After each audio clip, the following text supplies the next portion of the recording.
What's up, guys? Zach Dewhurst here, Business Development Manager at DecoNetwork and longtime user. With me today is the man behind the camera who makes me look good, Colin Hubbard. How's it going, Colin? Good, man. How you doing, Zach? Colin, it has been a long year. I was looking back at some of the videos that we released and I was shocked. I was like, wait, that was this year, not last year? I Right? remember talking about the Epson DTF video with you earlier, and I'm like, I thought that was last year. Uh, in my, in fairness, DTF is like dog years. It's evolving quickly. Yeah. And over the last year, we attended a lot of shows. We went to a lot of shops. We attended a lot of networking events, um, and learned a Yeah, I think lot. it was the busiest year yet for us. We were all Oh, over the place, absolutely. man. All over the place. Yeah, I scheduled some of those, and I was like, "Oh, let's make this longer, and we can do some things. Got to Yeah. play some golf. Gotta do some fun stuff." Uh, so let's recap 2025, and then let's make some predictions for 2026. Let's do Uh, it. this industry's evolving quickly. Ever since COVID, again, DTF being a game changer and other things, we've just seen an evolution. So, Well, you one. you mentioned it with Epson DTF that released at Long Beach 2025, so almost a year ago. So you're not too far off with you thinking it was 2024. It was almost 2024. So yeah, let's start there. Long Beach 2025. What do you remember about that show? So Long Beach always kicks off the season, the year. Um, who doesn't want to be in California in January? I'm in Yeah, it's Ohio. not a You're bad even in place to be. Georgia. Yeah, it's not a bad place to be. But Long Beach is it has been, I should say, the biggest show for us apparel decorators. And the key word there is decorators, I would say, because shops like mine. We offer DTF, screen printing, embroidery. We just recently got out of DTG. We still do HTV. We do engraving now. So going to a show like Long Beach is where I can learn a lot. My staff comes with me and we learn a lot. Long Beach is actually, it's not probably, it's the best education show of the year, Colin. Uh, at the very end of the year, we have Printing United. So we kick the year off with Impressions Long Beach, and Impressions has 3 shows. Printing United has one big, massive show. And this year it was in Orlando, Florida. And that show has grown to be probably bigger from just even the apparel side, decoration specifically, than Long Beach. Yep, But I would those agree with shows are that. very different. They're very different, Colin. I call Printing Very different. United the Printing United is the equipment show. So it is real. 4 or so years ago, Colin, you were a part of the first team to attend a Printing United event for Deco Network. And if you had to like give us a percentage, because Printing United, what makes that show so different is it's not the apparel decoration; it's really all decoration. It goes apparel, um, paper printing, signage. I mean, if we're going to brand a product on any type of media, that's the show to go to. And when you went several years ago, what percentage of that show was kind of dedicated to apparel, would you estimate? I would say it couldn't have been more than 20% 20%. at the And most. and we just went a couple months ago. How much of the show would you say was apparel decoration versus all other? It was probably higher than 50%, would you say? I'd say right around 50, Yeah, it was pretty close to 45 to 50. 55.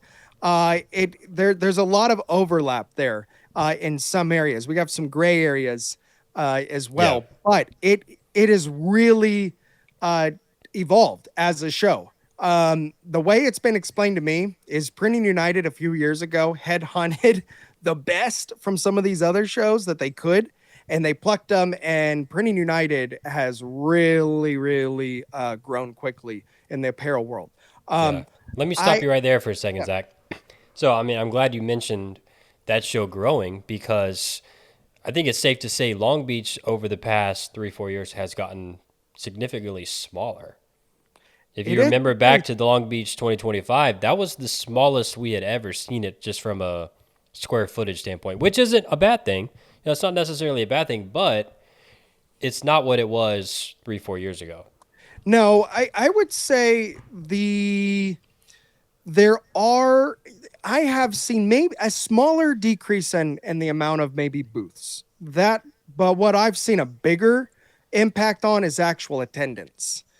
Some of Yeah, that could be attendance has been bad good. luck, but also what's unique is some of these shows are a different. So Printing United is always during the week, and Long Beach was always more towards the end weekend. Well, now Yeah, they've Friday, brought that Saturday, more Sunday, or into the week, and but like last year we had those fires in California, and that was pretty close to Long Beach, and that was yep. creating some. The timing wasn't great, Yeah, but we thought that show might get canceled for a second. I will say that Printing United seems to have more energy. That's a party. I mean, we've been to Printing United and had some fun. The first year, Printing United, they had that concert in Atlanta, and that is actually my number one event that we've ever attended at a show. And it was a networking event. Well, really, it was a really great concert with an open bar, and it was a lot of fun. And then last year we were in Vegas and we went to the Top Golf networking event and other things. Long Beach, I don't want to say it's kind of like the geeky serious show, but it is a little for being on the West Coast. We're like East Coast thinking almost versus Printing United is really I don't know. I really look forward to both shows. Long Beach is gonna have though a different mix of vendors. You're gonna have a lot more apparel. I mean, Printing United is not a blank product show. There's hardly anything there. Sanmar had a smaller booth. S&S wasn't even there, which is kind of mind-boggling to me that they weren't. But it's not where you're a show where you're going to see any blank samples, really, for the most part. Right. Um, versus, Long Beach, you are, but each show has vendors that only go to each. So I'm in the DTF world. I'm on my third RIP software, and we're going to talk a little bit about this. And I am passionate about how important RIP software and color profiling is to the quality of a DTF print. And the software we've moved to is Neo Stampa. Neo Stampa is only at Printing United. You're not going to see them anywhere else. I use a Hydra DTF printer. They're only at American Print Supply is only going to be at that show at Printing United. They don't go to Long Beach typically. So versus again, there's a lot of stuff we saw at Long Beach we'll never see at Printing United. If you can afford it. I know it's expensive, but those two shows, if you're really in the game, in the industry, if you're in the hunt for equipment or cutting edge, tips, tricks, there's a lot of great networking beyond who's at the show, and that's what I really like, Colin.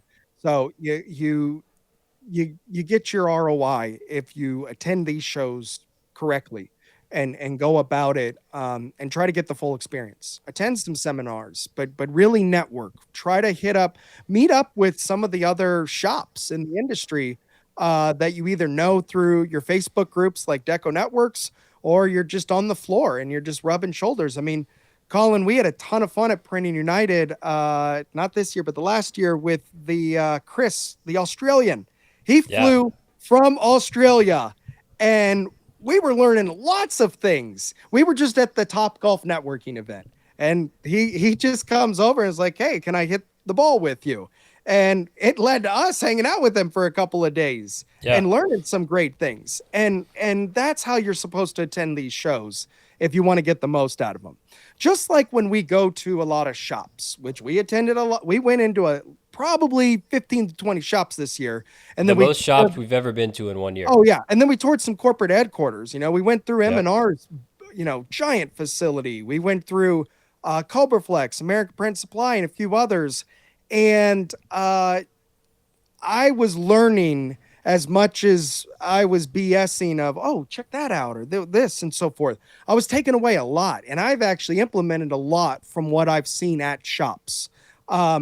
So to recap the shows, you start the year with Long Beach. Great overall show for the apparel industry. Printing United, gigantic show, way bigger than Long Beach. I mean, 4 or 5 times bigger than Long Beach. Arguably too big. If Arguably you too can big. get a little, you can get a little overwhelmed, that's for sure, and you can It- get lost, as we found out. Um, Even though we had our own booth, man, I can't tell you how many times I got lost and well, turned around in there. what It was what insane. changed it? What changed this year is we had a lot of intermingling of, hey, we have signage, apparel, Right. signage, apparel, and it wasn't so segregated. And I don't know if that was by design or what, but that did complicate things. Um, but yeah, So going with it a was game a plan. great If you show. plan on going to Printing United in the future, go with a game plan, because if you show up just trying to wing it, you might get overwhelmed just based off of how big the place is. All these shows are 3 days. Some of those two shows, you want to be there 3 days. You really want to be there Yep. 3 days. But do know the third day of any show is dead. And that's a great time if you want to really pick the brains of some of the people on the floor. Because, Colin, what we're doing a lot on the third day is we're talking with a lot of current DecoNetwork users and working on their account potentially on the floor, answering questions and whatnot. Um, so, but Colin, there's a lot of different shows, and we went to several more than these two.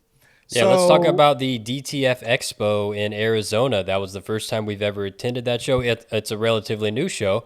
So yeah, kind of give me your thoughts on that show we went to. I believe that was in April, that was early April Phoenix. maybe. Yep. Phoenix, Arizona, and or Scottsdale. Yeah, it was one They're of the like suburbs. those. What Mesa. I've learned about Phoenix is one, it's a big desert out there, and you have all these cities are just right next to each other. Right. And but what we saw at the DTF Expo, we saw a lot of different printers that we haven't seen at some of the other shows. So it was a small show. It was smaller attendance. I don't know if that show's actually going to survive, Colin. All shows are technically on the decline. One of the reasons is really potentially us. We're trying to bring the show to those who can't feasibly attend it. But all shows are somewhat on the decline compared to where they were pre-COVID. And a very specific show like DTF, it's hard. It's hard to make it worth it for everybody. As an attendee, we have cost, but when you're vending, and you're dragging equipment. I mean, I had no idea what drayage was, Colin. I mean, do you realize that when the equipment reaches the dock, every foot it's got to be dragged across the room has a cost. And so, it's got to work for everybody. And these shows I think, are going to be on the decline. I don't know if DTF Expo will be back. It was definitely lower attendance than I expected. But still a lot of great things we saw there. We talked with some of these different RIP software manufacturers. So, I'm constantly asked, Colin, is DTF there? Is the next year's technology going to really, eliminate this year's, or is it going to just be that much better? Should I wait? It's a hard question to answer. So let's kind of look at some of the different things that go into DTF. One is the actual printer. Do you remember 4 or 5 years ago, every printer looked exactly the same? Yep. And they just slapped the logo on the side of it. Look, I made this. It was kind of funny. Colin, walk around the room. How many printers look identical? Although a lot of them are made in the same facilities, they're at least boxing them and making them really look Yeah, they're different. starting to have their own look, and you can kind of Well, tell and them apart a little bit. you're seeing additional technology be added to some of them. Right, correct. So, yeah, not many of these printers are made in the States. Most of them are still made in China. There's several that are made in Japan now. So over this year, Colin, let's give a little bit of a rundown of some of these printers we saw at these shows, and we saw the majority of these also at the DTF Expo. What So, would you say was the most unique? We'll start there. Most unique DTF unique. printer that you saw all year. I have a couple that come to mind immediately. I'm gonna probably I have a couple of mine too. So I'll give you two that I think you would agree that were unique. Uh, I found the Kraken with the magnetic drive and the way that thing just flew to be very unique. You would need a stupid amount of printing to really need that type of robust system. Right. But I would say the Kraken. Um, the Venom is unique at 15 print heads. I don't want to align 15 heads or have a strike on one of those heads or And that's many of American those Print heads. Supply, if you didn't say that. American Print Supply has the Kraken, Cobra Flex with the Venom. These two are just gigantic. One thing that's really changed, Colin, uh, like second year, third year into DTF, do you remember seeing how many 48-inch wide printers there were? Remember, everything was 24-inch because everybody was using the same thing. And then you really started seeing these 48 left and right. And you don't see many of these 48 left and right. I believe the Kraken is 32. I don't think it's 48. The Venom is 48. The we also saw from Cobra Flex the another very large printer is their King Cobra. But going back to some of the more unique ones we saw, I would say TL Promotions with their vertical dryer. Yep, That's that done, was one yeah. that came to mind. Dennis Moon is the brainchild behind that. I also found the way they had their film, Colin. That film was half the thickness of Yeah, normal I remember DTF you saying film. that. Yep. And I was like, okay, why? And he was like, well, it's half the weight to ship it, or I can get twice as much on a roll than I could if it was twice as thick. And then when you've got to ship it to your I mean, it was just like, and then the environmental impact. I mean, worst thing about DTF is probably I don't know what to do other than to pitch the transfer afterward. And that's not exactly having the best impact, and having half that weight in or the thickness was pretty cool. I also thought the XTF DTF Pro. So when we were at the DTF Expo, this thing looked like a copy machine for That was the being other. It was the TL one. Promotions and it was that It, one I thought were the it two most unique. that was definitely again very different than what we have seen in the past. Um, yeah, the X Tools solution for the price and the way it just cuts the thing and kind Yeah, of that's doesn't make definitely it this unique. big system. You Definitely know, different. I don't have any. I have a lot of experience with X Tools engraving machines. I love them, but DTF is not engraving. Screen printing isn't DTF.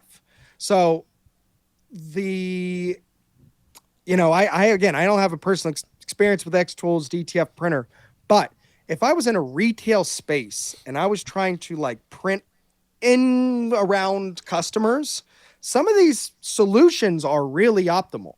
So um, there's different printers for different solutions, different size that we're going to need, different output.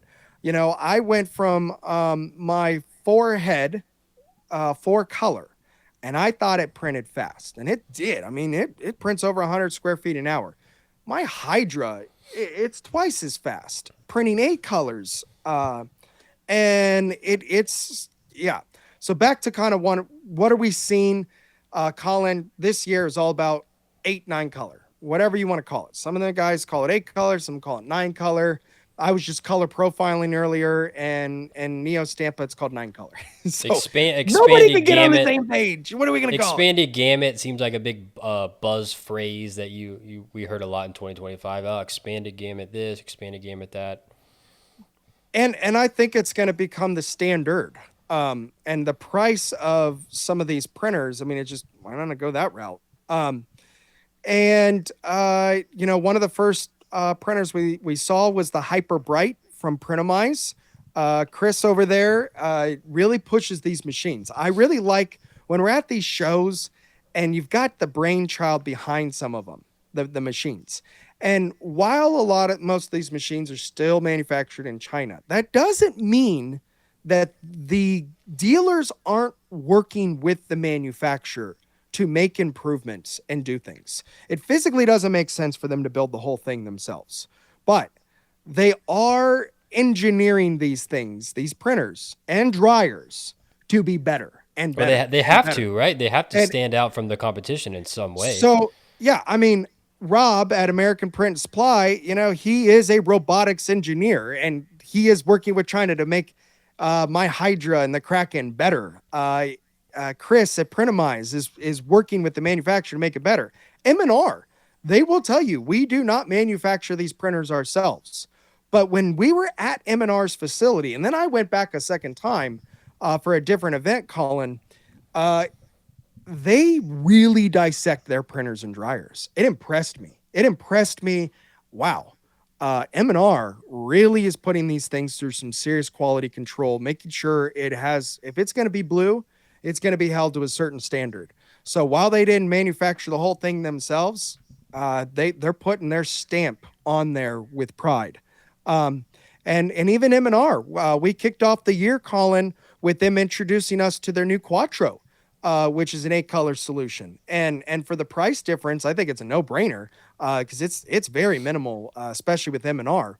And I liked what I saw M&R do. When I talk about expanded gamut, Colin, the big thing is that's interesting to me is what additional colors are you going to put in your printer as far as a manufacturer goes. So we have CMYK. That's a given.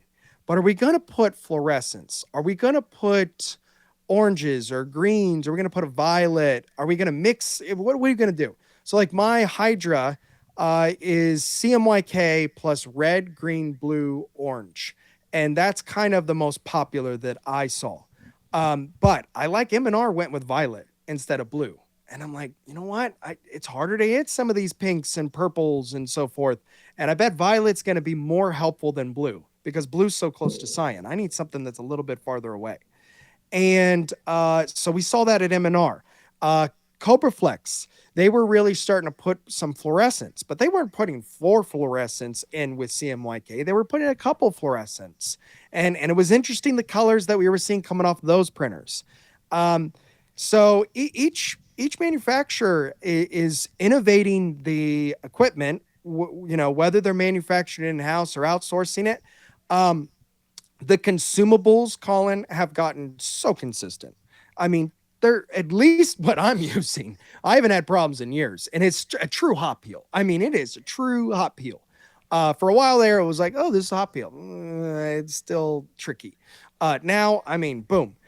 Anybody can do it. So the consumables being more consistent has really helped these machines as well because it's a lot of variables and you don't know which one to point at. Is it the printer? Is it the consumable? And it could be, I mean, it is, you can dissect which one's causing the problem, but it could be frustrating. Now that the consumables are much more consistent, that helps. But we saw some more Japanese made and name brand printers hit the market. So one printer that had been on the market that we saw at the Atlantic City show was the STS printer, which is a 4-color. And I was impressed with this printer, Colin, because it was flying and the colors looked really good. Yeah, I remember that kind of caught us off guard. We were walking around that show and kind of did stumbled catch us on off it, guard. and I remember Yeah. you kind of getting the rundown from the sales guy, and like, wow, this thing's actually pretty dang We watched good. it. Yeah, Well, and I liked how low it was. Did you remember? Like, I'm yeah, a short guy. I mean, I can get everywhere I need to can real confirm. easily Yeah, with it. Yeah.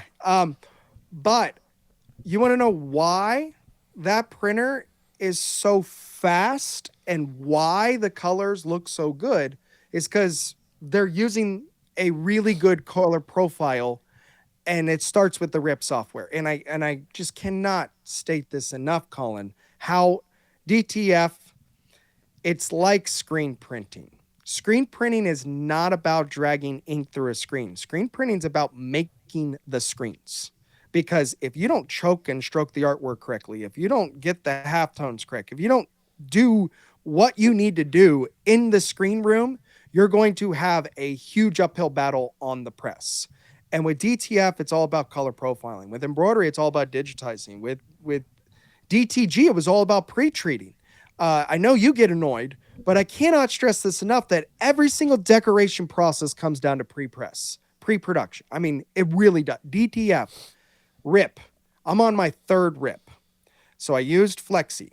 Flexi, most of the time, when you buy a printer, Colin, every printer comes with a rip software with a color profile that the dealer manufacturer has created.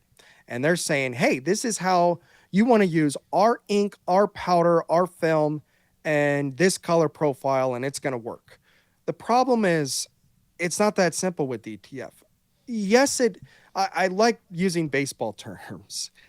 There's a difference between striking out versus hitting a single, a double, a triple, or a home run. Okay.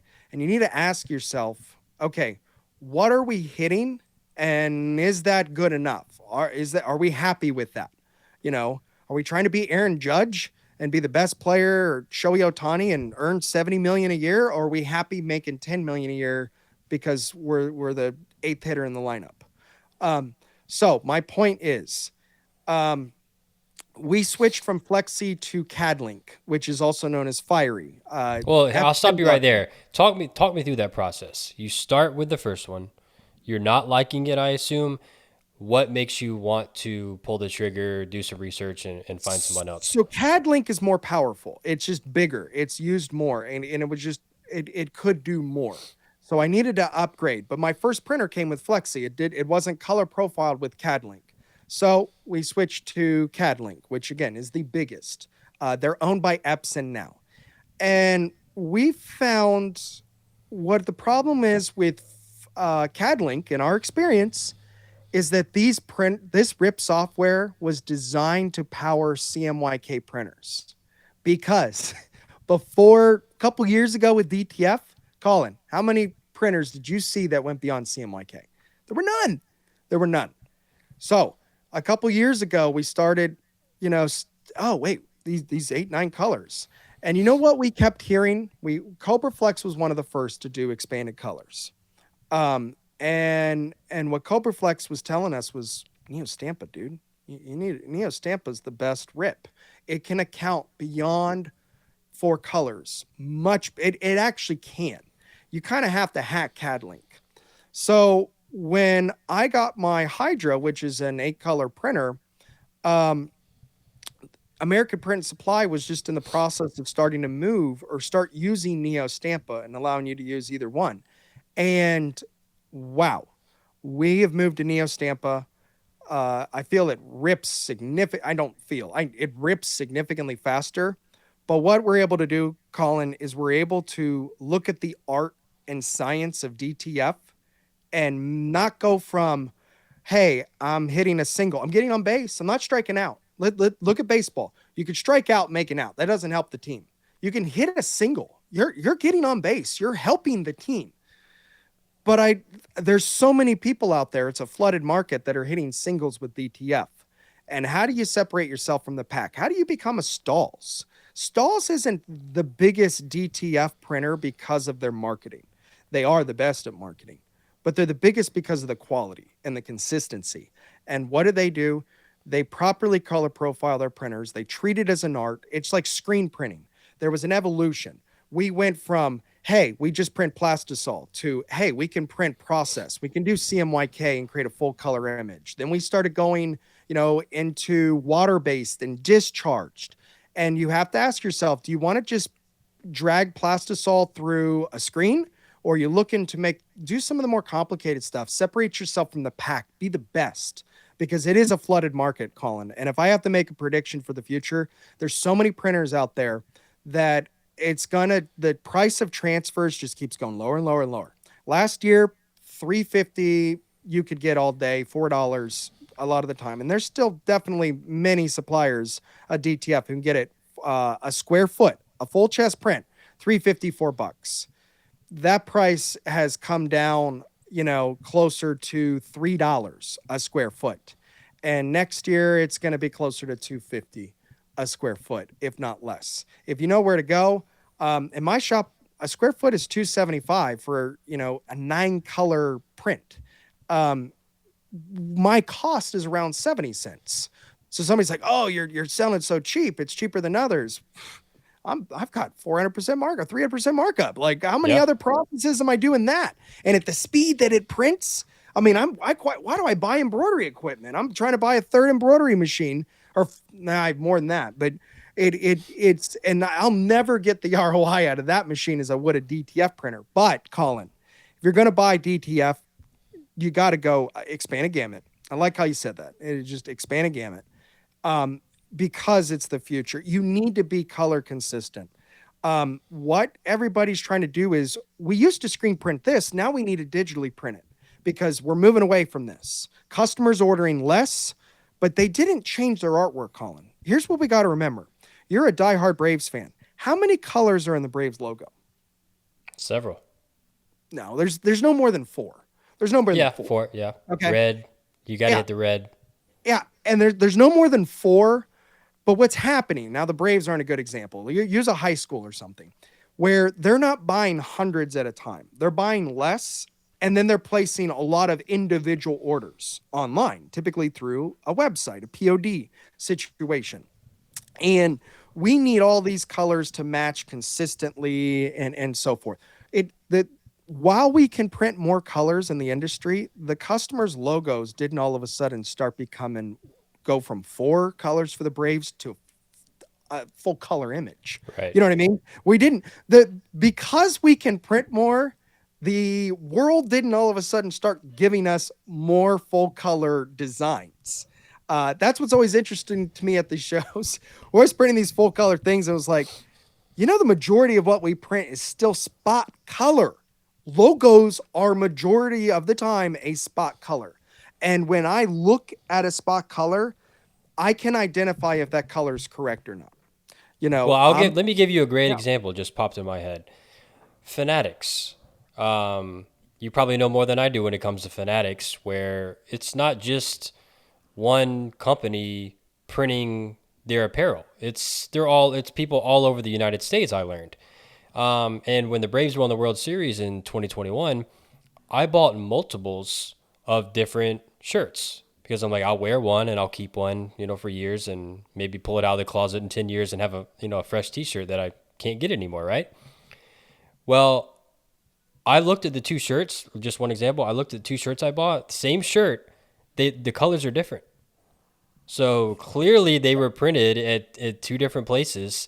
And the color profiles, regardless of what method they were using, were different. So the inconsistency out there is massive.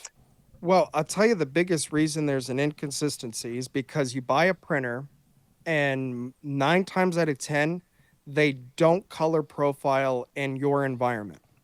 When they color profile, Colin, this is something I took away from when we toured the headquarters. So when we toured American Print and Supply, when we toured M&R, when we toured CobraFlex, every single one of them was color profiling that day. And it's like, this printer's been out for a year. Why are we still color profiling? And it's interesting to me because they're always trying to push these printers to be better as far as color accuracy, but also speed is another big portion. That's what I got to give the guys at American Print Supply. Jay Wilson's one of my best friends in the industry. And wow, that printer flies. And there's a method to the madness, and there's a ton of variables that are going on behind the scenes. I mean, you don't realize it, but each print head has different wavelengths, different power, a lot of different variables that go into this. And these settings that they put in there, or that they, have built into the board and everything by default, Colin, that's what can push these machines quite a bit. But the color profile's the recipe. So you got to look at it this way. And I use this analogy all the time. Your printer is like getting a ribeye steak. You've got the steak. Your color profile is all of your seasonings. And if you could ruin that cut of meat if you put too much of the wrong seasoning on it. If you cook it too long, or you're going to ruin that meat. Your color profile in the RIP software. The RIP software is what is going to create your color profile and then use it. Is what's driving the machine. It's the brains behind it. And the biggest recommendation I can make is, if one, you're going to get into DTF, you should be going expanded gamut at this point. So you're going to be looking at around 45K. It is probably what you're going to look at. The two machines that I'm asked about the most about expanded gamut is going to be the American Print Supply Hydra and the M&R Quattro. These two machines are right around the same price. I think M&R is just a little bit more. Um, and they are using different RIP software. M&R is using Caldera. I don't have any experience with Caldera. I can't really comment on it. I don't know of many other um, manufacturers that use Caldera. It was interesting at Printing United. Uh, you saw logos of Fiery or InEdit on the sides of the Yeah. machines. It was letting you know this is what this machine is. What's powering it? Because Right. I cannot state how important that is. And we switched to InEdit, and I can't tell you how much better the color profiling as far as user experience is, how easy it is. What I recommend, Collins, you got to spend 45K if you're serious. You then need to make sure that it either comes with InEdit or NeoStampa. InEdit is the parent company, NeoStampa is the actual software. It's like Adobe and Photoshop.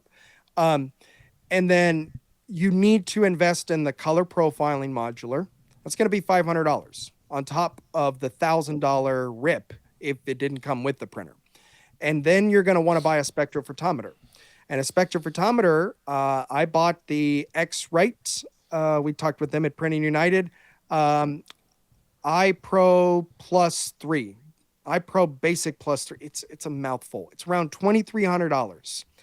And it has taken our DTF from that's a double, triple to that's a grand slam.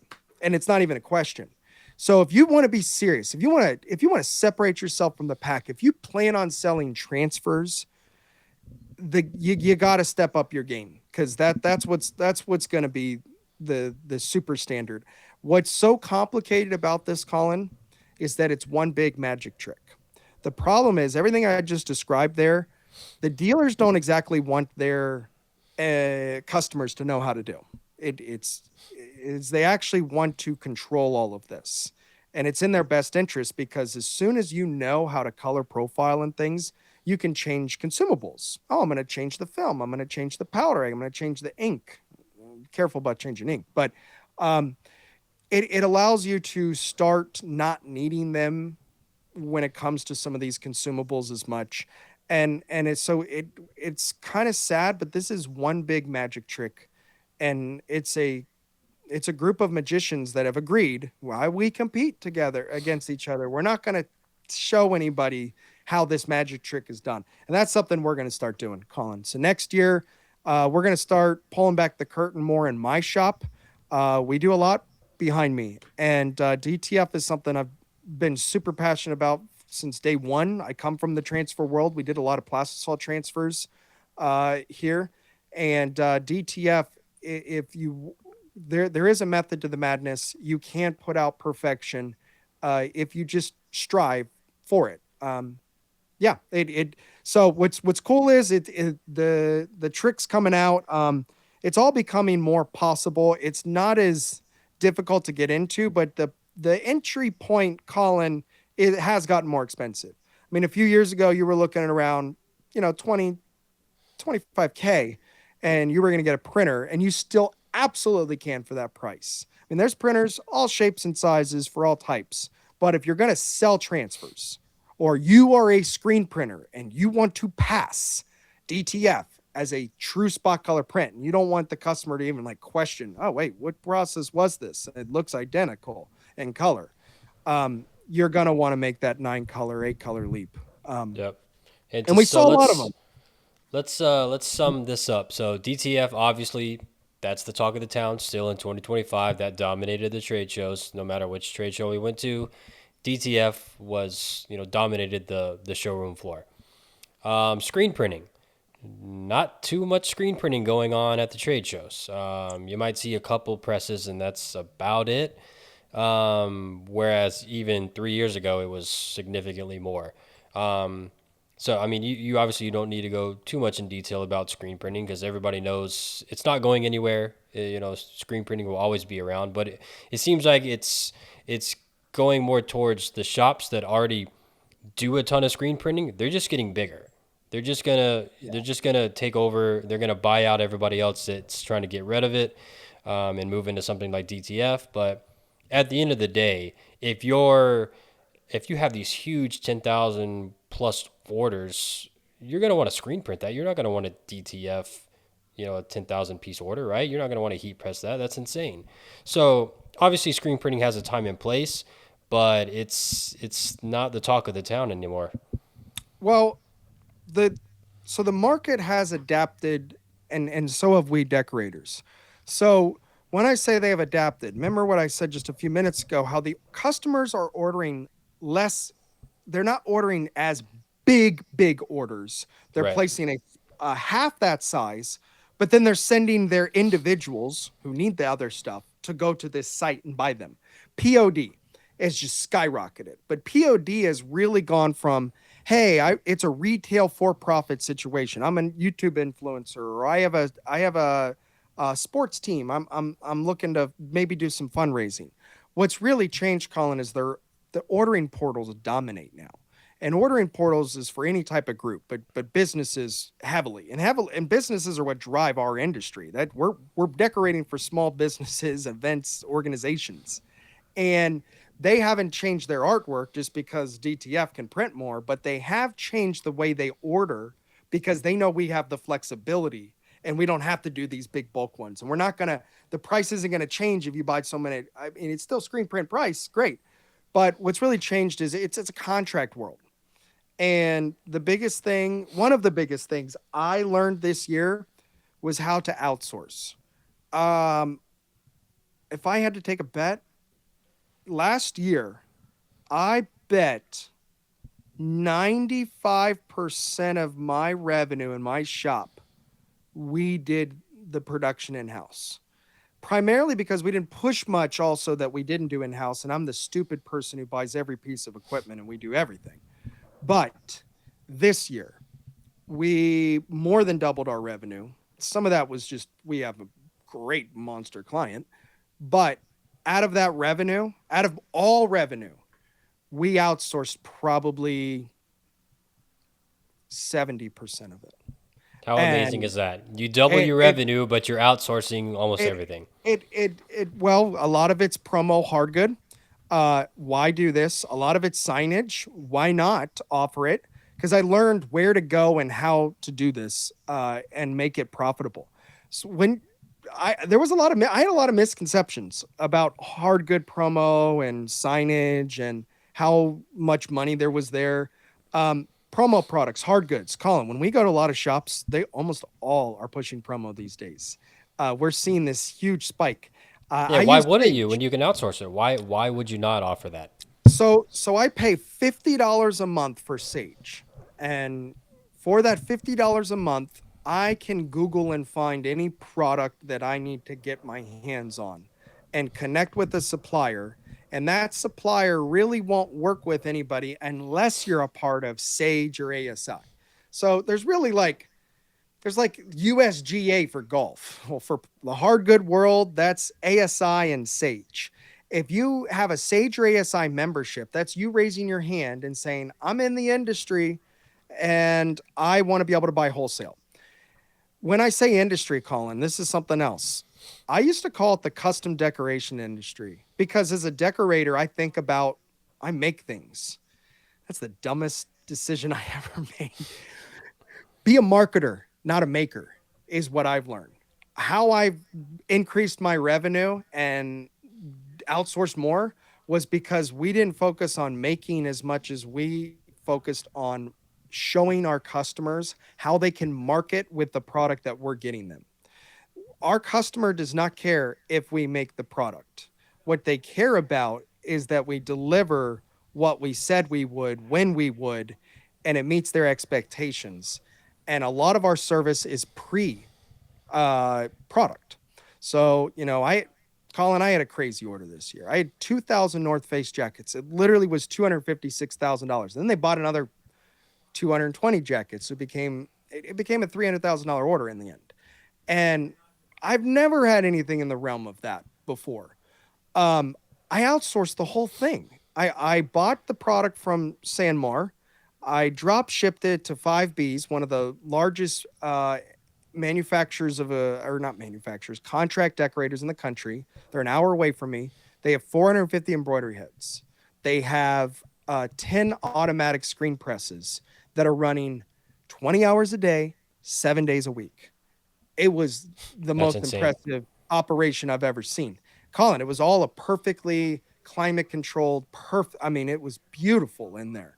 And what they charge, my 2,000 jackets cost me under 8 grand to decorate. The product ended up costing me around 195 total because I had to do 2 orders with Sanmar. So I had 195 plus 8. I sold it for just under 300. I didn't touch the product. I didn't do That's anything. wild. There were a couple trips we were on, and I was with you. I was like, I got to buy 2,000 shirts. My big client ordered again, and I was drop shipping them to a different DecoNetwork user to then decorate and drop ship it to a event that they were going to. And I used to look at this as, oh, if you're a middleman, you're not really doing it. They're not going to respect you. They don't care. They do not care. Even Mm-mm. my client who ordered those $300,000 worth of jackets, they knew I outsourced them. They did not care. But you know what they did care about?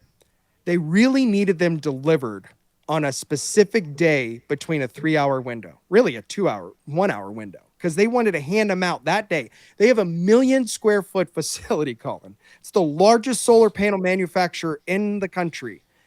And they wouldn't let me drop off these jackets beforehand. And it was like, oh my gosh, you're killing me. But what am I going to do? Oh, I don't want your order. So the service was one, before they placed the order, I spent $1,200 in jacket samples. I bought every soft shell jacket that based on what they said they wanted. I'm going to Mm-hmm. get you a sample of every single one I can from Sanmar and S&S. And we did that. And they passed them to their executives. And they settled on the most expensive one. Totally worth it. Go figure. Totally Yeah. worth it. And so one, I had to show them what was available and communicate, yeah, we're going to do this. And then secondly, at the end, hey, you got to deliver it on this very specific day and time. So you know what I got to do? I went to Home Depot, rented a Penske truck, one of those giant, because you know what they Yep. wouldn't let me do? The Neither one of the companies wanted me to bring a U-Haul because it's not a dock level thing. Mm-hmm. So I went from a $50 rental to a $280 rental because it had to be dock height, which a Penske truck is. So it the service was really everything but the decorating. And this is what I've learned that a promo distributor figured out. So in the world of outsourcing, because how I got on this tangent was screen printing, a couple of our favorite shops we've ever been to has got to be Garment Decor, the Lotto Brothers. Those twins are my age, 10 times more successful, 10 times smarter, and they're doing it in LA. Hey, don't tell me you can't contract decorate in LA. I mean, that's crazy what they were doing. But they're passionate. They know but contract decorating is a specific business model. Same day teas. I mean, phenomenal at what they do.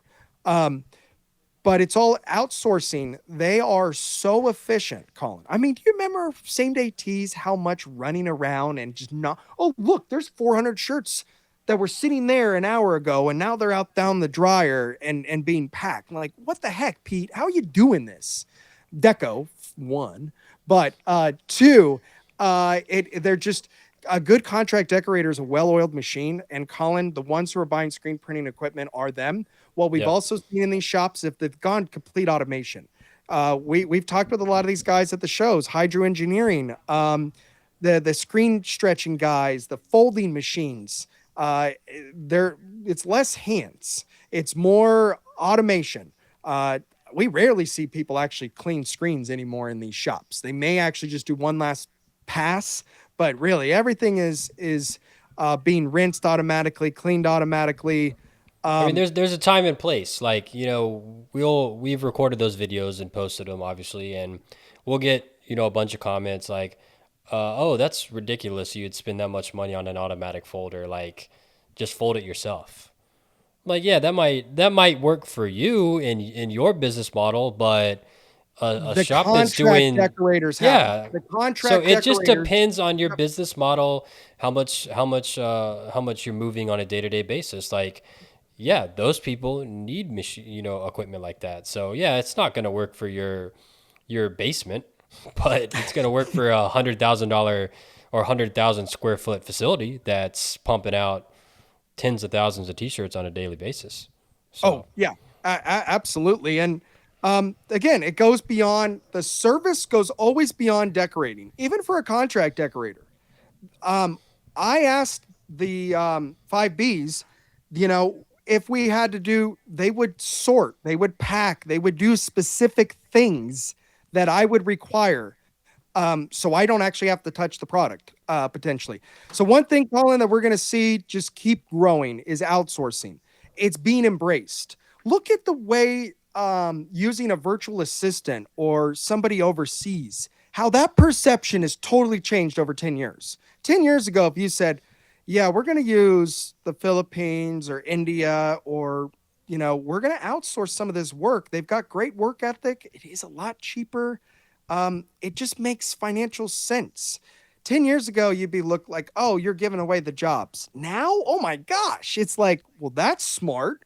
Um, Everybody. I mean, so we have seen some evolution with the technology, like the screen printing. It was really cool. We saw it Printing United, the way they had the camera mounted and AI technology to be able to detect when it was having problems. at Um, M&R, yep. yeah, and it caught it in the middle of our video. Yeah, They ran out of ink yeah, in that one of them. was great timing. Catch it, catch it there. Not after the 500th shirt has been printed without that color because you ran out of ink or something.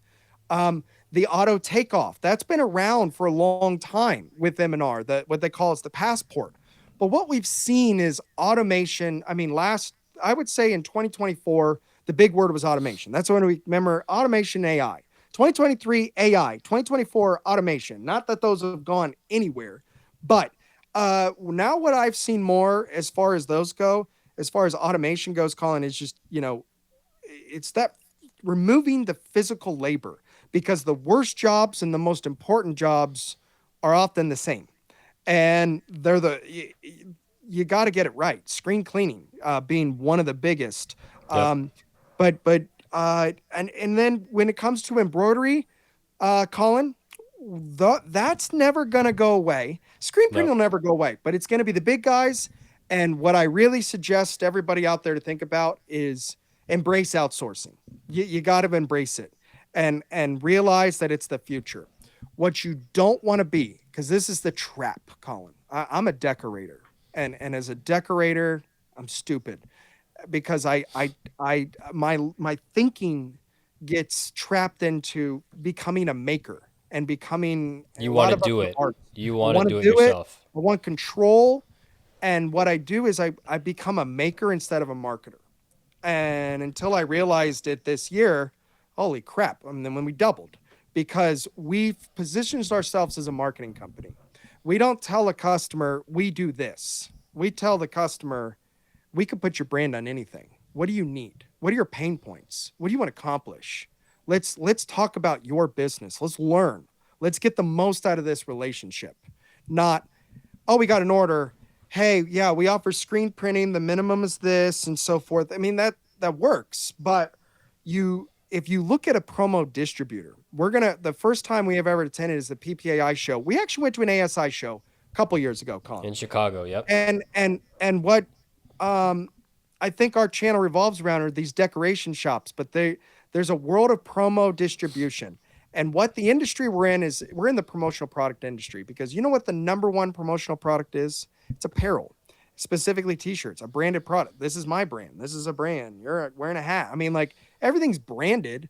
Well, if it's branded, we're promoting on a product. It's a promotional product. And we forget that. We forget that we think promo and we immediately think hard good. That's a type of promo. signs are promo. Business cards are a promotional product. Whether it's a one-off or permanent product, it's still a promoting. If it's branded, it's promotional product. And what we've seen is these promo distributors treat themselves as a marketing company, not as a making company, as a decoration company. They outsource to the contract decorators. They're using Sage ASI. They're finding where to get the product, whatever they need. The amount of signs, pens, random crap I never thought we would ever brand, because there's no way I'm going to buy that equipment. Well, just play the middleman role. When you sell a hard good or paper signage, if you're outsourcing, Colin, you should still be making around a 40% margin. And that's great. Yeah. You're making, I'm just, What's but you wrong with got it. that? Well, you think that you're cheating. At least I did. I was like, wait, this is it. I'm just playing the middleman. No, it's actually just being smart. You still offer a service. You got to listen. You got to talk to your customer. You got to build that relationship. And if you do, you'll be much more successful than distracting yourself with all this decoration. So what we're saying is when we go to PPAI in probably 2 weeks from the time you're watching this, you're going to want to see what videos we come with out of there, because we're going to record a ton of videos. We're going to interview all the right people. So be on the lookout over, I would say, February and March for a bunch of videos on promotional products. And if you're interested in that, we'll do our best to steer you in the right direction. $50 a month. $50 a month. Look at that, $600 a year. Do you know how many orders it took for me to pay for and profit I had in $600? Probably next to nothing. It took like two, and there's a learning curve to the hard good world. It's different than selling apparel, but you want to be that one-stop solution provider, not the one-stop decoration shop. Be a one-stop solution provider. Position yourself as a marketing company if you fall into the local print shop world. If you're a local print shop, you're working with organizations, businesses, schools, whatever. Every one of them wants to put a design, a logo on a product, and that is you're promoting it. So, Colin, to pivot away from screen into just embroidery for a second, something we saw, we love seeing our guys at Tex Mac, Happy Japan, Renee, Taro, Matt, Chris. Underrated, man. Happy Japan is underrated. I love those guys. I'm buying my third machine in the next week. Third machine in like 14 months from them. What I really love that they have, and when I was at Happy Japan, I saw the same technology on a Tajima, is digital tension presser foot.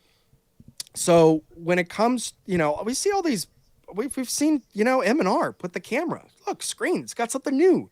And the way that works with embroidery over the past year and a half, it's been all about the digital capabilities that have been added. So less knob turning and some of the finesse. It makes sometimes it dummy proof, man. It makes it way more dummy proof. I mean, I just heard one of my guys come in the shop. Jeremiah is doing Peter Millar polos and things. You don't want to screw that up. Gosh, it's expensive. But I have total confidence in him because, one, the machine makes it a lot. The machine is very important, but it's one variable. One variable. So one thing I would say, though, is when I was at 5B's, 450 embroidery heads. I can't imagine there's that many shops with more embroidery heads. My job was being ran on their two newest machines, which were Tajima digital tension presser foot machines. And I was talking with their embroidery director who had been there 40 plus years. And the guy running my job had 30 plus years. And they could sew anything on anything. They can do it. But even they are like, I believe this technology is worth every penny. Because it's like 10% more. I really think if you're going to be looking at a machine, I'd be looking at that digital technology and seeing how much more. For Happy Japan, it's just a few grand more. It's totally worth it. HCU2, that's what they've had around a year and a half. That was a single head with this digital technology. That is now available on multi-heads. And at the end of the year, we saw the HTC 4. Yeah, we just And released a video on that. So if you're watching this, go check the video out.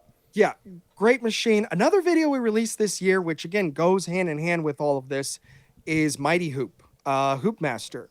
Again, my employee, he's been with me less than 4 months. He's doing these products. Well, he's got the right tools. He's got the right equipment. He's got the right hooping capability. We were using magnetic hoops, using the jig to make sure we get perfect placement. But the other thing that's probably the most frustrating thing for me about embroidery is how digitizing consistency has just gotten worse. I mean, you get hit up by like 10 different digitizers a day. They're annoying as heck. And then none of them can do a consistent good job. There's a couple that stand out, but then it's clear these guys have gotten too popular because all of us are having this problem. We're all going to the same guys, and then they got to outsource and have a team, and it's like, holy crap. Well, that's your comparison to like DTF and RIP software. It is. It's all about pre-production, and with embroidery, I don't care if you have what machine, what hooping technology. If you've got poor digitizing, garbage in, garbage out, and that's frustrating. And we've battled that over the past couple years of just inconsistent. Sometimes you got to have the digitizer try 4 times. I know a lot of shops that'll be like, okay, if the artwork has an outline, I'm going to use this digitizer. If it doesn't, I'm going to use this one for everything else. It's like, this sucks. Wait, this is not prepping artwork optimally. So, yeah, I mean, auto digitizing is already there, but I'm never going to trust it. But I almost feel like, now I'm saying this out loud, every one of those guys is auto digitizing and giving me the garbage these days. That's why it sucks, Colin, is they're not doing the art anymore. It's like, how did you do that so fast? Clicked a button. I don't know what the art goes into digitizing. I'm not about to bring it in house, but yeah, what you got to know is I don't care what process we talk about. It's all about the pre, and yeah, very, very much so. Now, one last process. Yeah, go for So, it. Colin, one last one that I've become very passionate about over the past years: engraving. I mean, I'm big on engraving, specifically X Tool. I cannot speak highly enough of X Tool. One, the user interface is dummy proof. Again, grab somebody off the street, get them to engrave within a couple hours. Absolutely possible because of how easy their interface is to work with. The cost is stupid cheap compared to what it used to be. But the big thing that I love, and this is what we're starting to see with a lot of different desktop machines, whether it's UV, engraving, and so forth, we're going to use a lot of cameras and we're going to use AI. And that has really changed some of these decoration processes as far as how difficult they are. You know, being able to nail a location of a design, it could take some finesse. So my first X-Tool engraving machine has a camera, and it can project where it's going to put the artwork. But then my new one, and it costs more, I have a conveyor belt, and I could put random products on there. And if I scan one of it, and I show the camera, hey, this is what it looks like, and this is where the box is supposed to be. And then I just put some random ones of the same object. It's going to nail the location on all of them because it's using the camera with AI. So what we've seen over the last year, I mean, there's new bells and whistles for every decoration process. Everything is still being innovated. HTV, you know what I'm excited about? I've done some vinyl this past week, and I'm like, holy crap. I can't get that effect with anything other than vinyl. And when my solar panel company wants to buy, $80 North Face coat or hoodies, I don't want to put a DTF print on it. I'm going to put something like that. So and you know why I've even considered HTV? Well, and again, it's a product that makes a lot of sense for my client. I'm not going to push it. I'm not going to force it. I've learned to stop forcing square pegs and round holes as a decorator. If all you have is a hammer, all you're going to see are nails. And you really got to think like, you know what? I'm going to be a business owner today. Next year, we're going to be a business owner because we're going to focus on making money, not decorating product. In sports, only one number matters. How many wins you got? Did you win the Natty? You know, that's what, did you win the World Series, the Super Bowl, whatever. And business, it, who cares what your revenue was? Who cares how many impressions you did? The only thing that matters is how much you profited.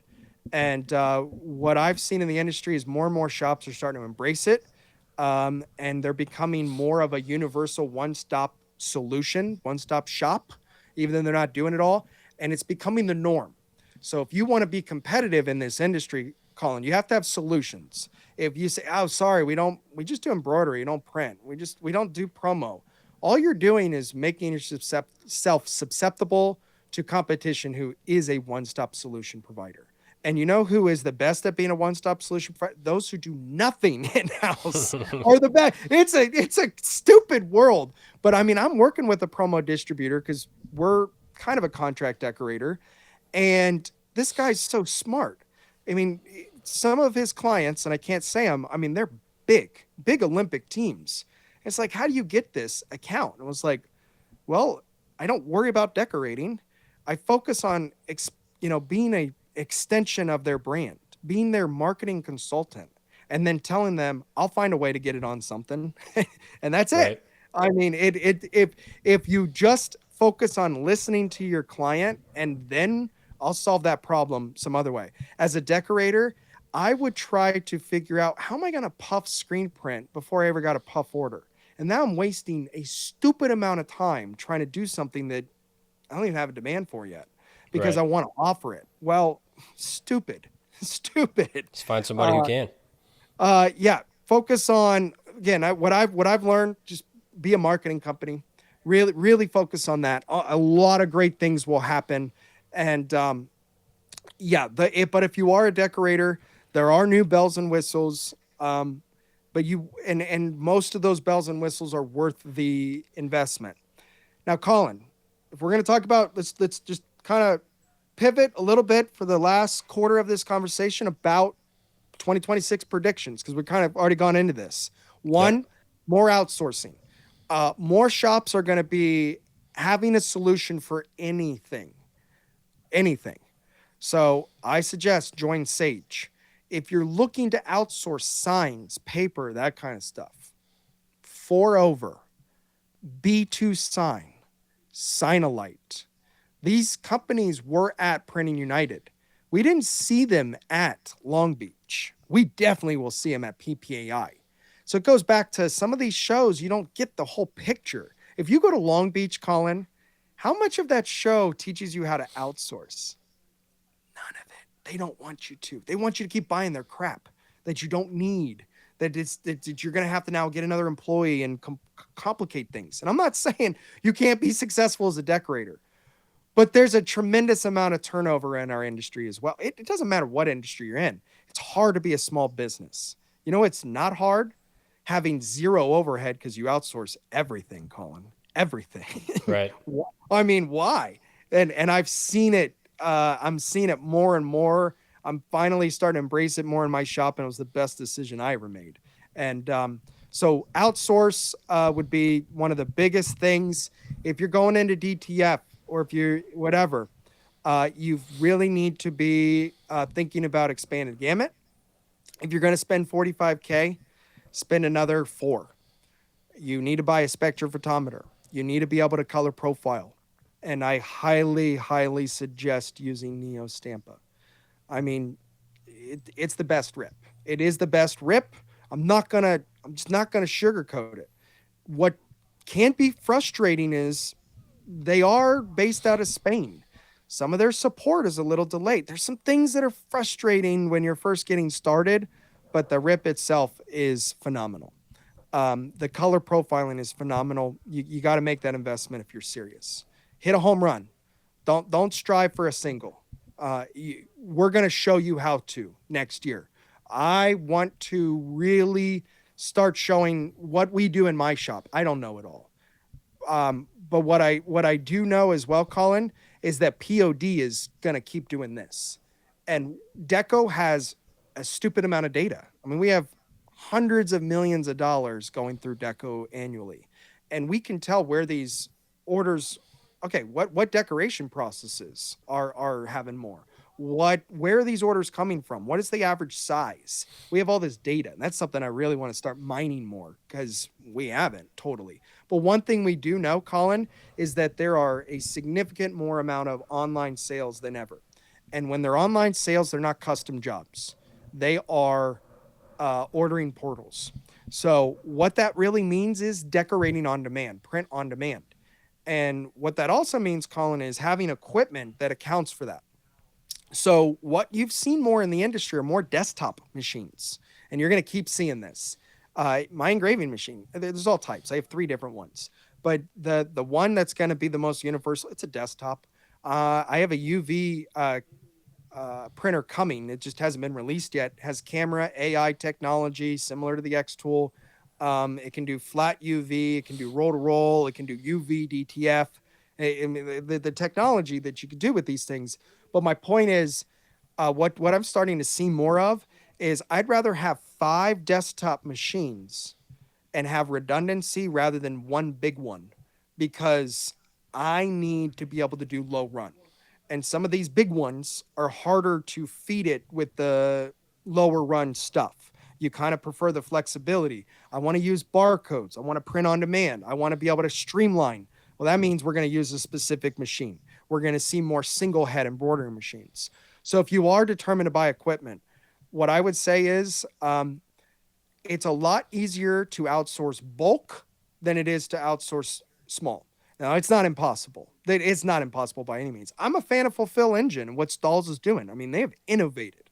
Stalls is a great company, but look at Fulfill Engine and how much they're pushing this. And Fulfill Engine is molding a lot of us as well. I mean, it's great what they're doing because what they're pushing is you can outsource screen, embroidery, DTF, DTG, engraving, sublimation, all these no minimum processes. And in my shop, we offer all of these and we do them all in house. But we do them kind of like how Stalls does it, as far as I know, is we want to have as many individual machines, as much redundancy. They also cost less. So rather than have, a $40,000 engraving machine, I'd rather have 3 or 4 $10,000 ones. I want redundancy. I want flexibility. And I need that for low run. And if your customers are going to expect these days that you're going to have a website solution. I need a website so my employee can go and order their gear. I mean, that's a given. We've also seen in Deco. I mean, 90% of people sign up for Deco are signing up for store capability because they need that for their customer. And that's where the trend really is. But my client, Colin, that spent $300K on those jackets, their employees, I don't want to just brag about it, but the employee, they handed out $500 gift cards, $50,000 gift cards, because they each had Wow. 1 year of service. And those employees have been going on to the website and buying like crazy. We've had an incredible amount of, we have 50 grand in gift cards that are now going to be applied to the website. Well, I outsource those jackets. I can't outsource these individual orders like that and still be as profitable. So we have internally the single head embroidery, the DTF, the engraving. We're going to do all of those orders. That's what we specialize in. And we outsource what doesn't make sense, which is high volume or a product that we can't manufacture in house. But yeah, Colin, it's that I don't want to fall into the trap of, oh, this is what I'm doing and this is where the industry's going. But this is what I Right. do see. I just see a lot more outsourcing, a lot more print on demand. Every process has new bells and whistles. Pretty much all of those I think are worth it. And then we've seen crazy stuff, S&S merging with Alpha and things That like was big that. news. Yep. Yeah, and how distracted they were for a while, it seemed, but now they're where they want to be.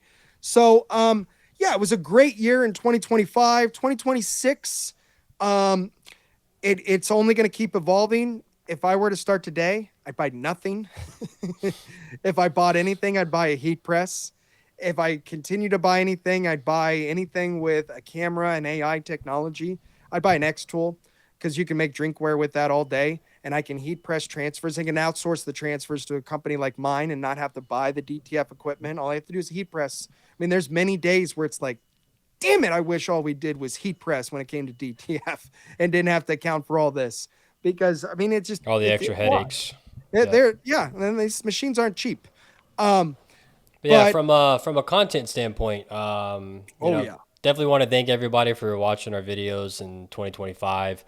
I feel like we definitely took it up a notch with just the amount of content we put out, and we're definitely not slowing down. We're 2026. I expect to be an even bigger year from a content standpoint. So definitely keep feeding us comments, giving us feedback.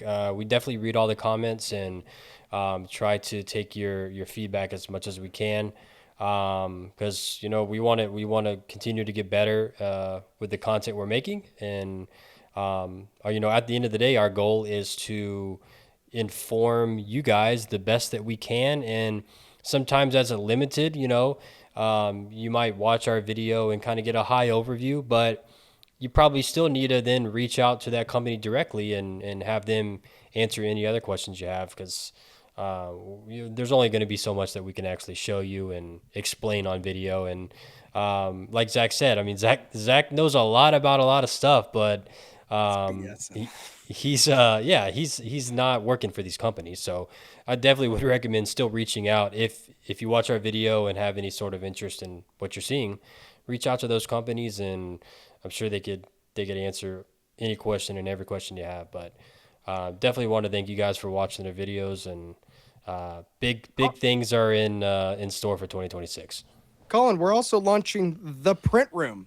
The print Yes. room is going to be an open floor discussion. It's really where we want these YouTube videos to then evolve to, because I'm going to be hosting them. We're going to be doing bi-weekly, at least to start. We'll feel out the demand. It's an open floor group. Pick each other's brains. We're hoping to always have a variety of attendees and just talk about anything Yeah, in the that'd be great. industry. And that's not going to be limited to just DecoNetwork users. You do not have to be on the platform. At DecoNetwork, we're trying to build a network that goes beyond being a software provider, and that's why we do this, Colin. So yes, we had a lot of fun, a lot in store for next year, and definitely let us know what you want to see, what you want us to. Yeah, if you have More of. recommendations, please feel free to leave us recommendations. What you want videos on. I mean, hey, we'll record whatever. We don't care. Yeah, Like, tell give us us where you're ideas. located. Yeah, give Well, us ideas. we're looking for more shops to visit, Colin. We need We are. excuses. We're looking for an excuse, by Yeah, the give way. us an We've not excuse been to to come to your Fenway. town. We really want to get to Fenway to watch a baseball game. So if you're over there in the East Coast, we need a Boston couple of you area, to yeah. raise your hand and say, come visit my shop, because Colin and I need an excuse. We're baseball fans. We want to see some more parks, and we keep going to the same cities. So Right. We gotta at least get to one new city every year. That should be a goal. yes, absolutely. Hey, we might be going to the UK. So Possibly. We'll see. yeah, you're coming to Columbus though, at least. Yep. All I'll right. at least do that.